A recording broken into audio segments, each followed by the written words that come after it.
Kali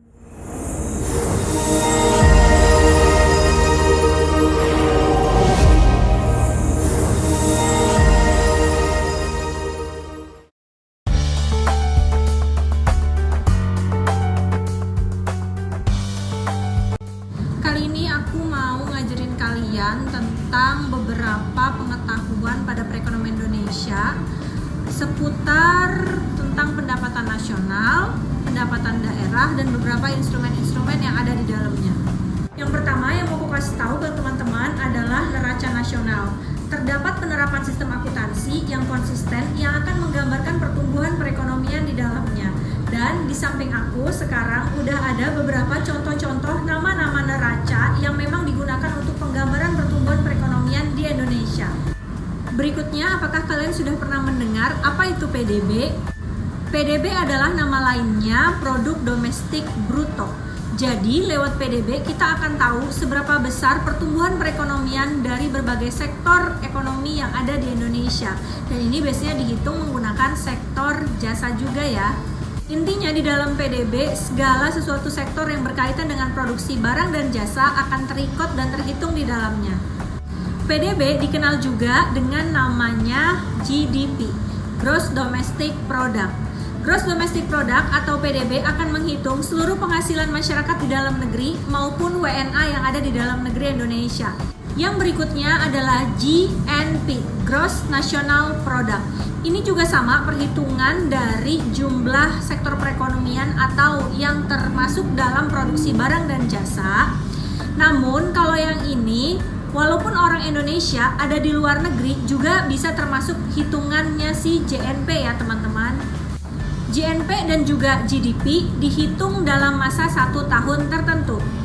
Berikutnya kita kenal sama yang namanya NNP. Atau nama lainnya adalah Net National Product. NNP rumusnya adalah GDP dikurangi dengan penyusutan modal. Berikutnya kita kenalan sama yang namanya NNI, Net National Income. Untuk mendapatkan nilai NNI, kita dapat menghitung terlebih dahulu NNP dan kemudian dikurang dengan jumlah pajak tidak langsung.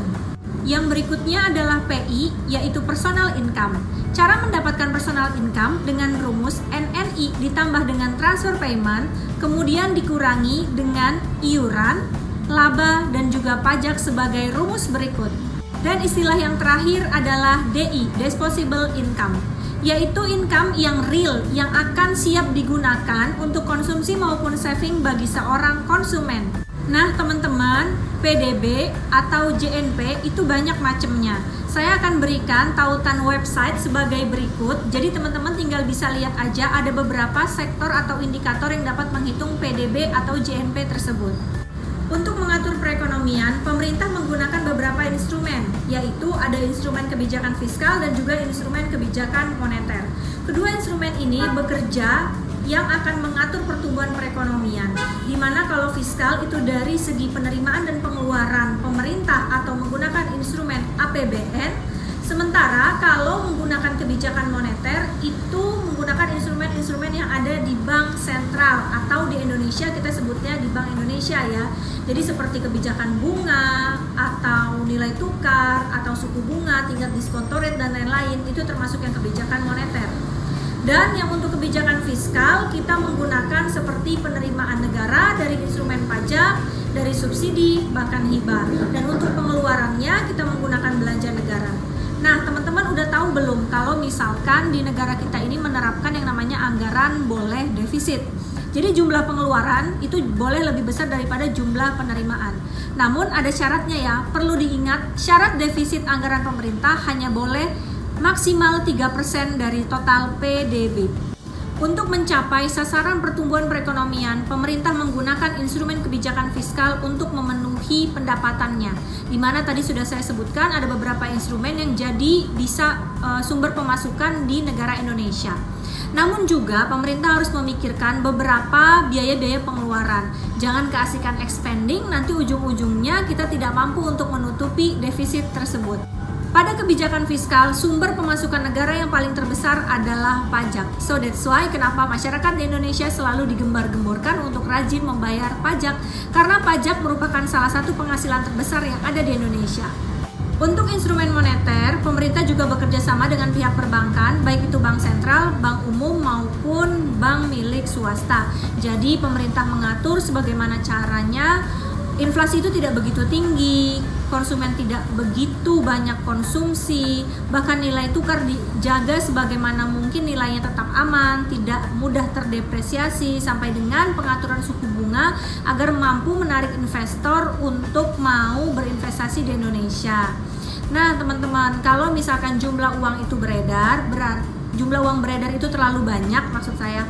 Jadi ini merupakan salah satu instrumen moneter yang harus dimainkan adalah meningkatkan suku bunga di perbankan agar masyarakat jadi jauh lebih banyak menabung dan menurunkan angka jumlah uang beredar sehingga nilai konsumsi juga bisa turun.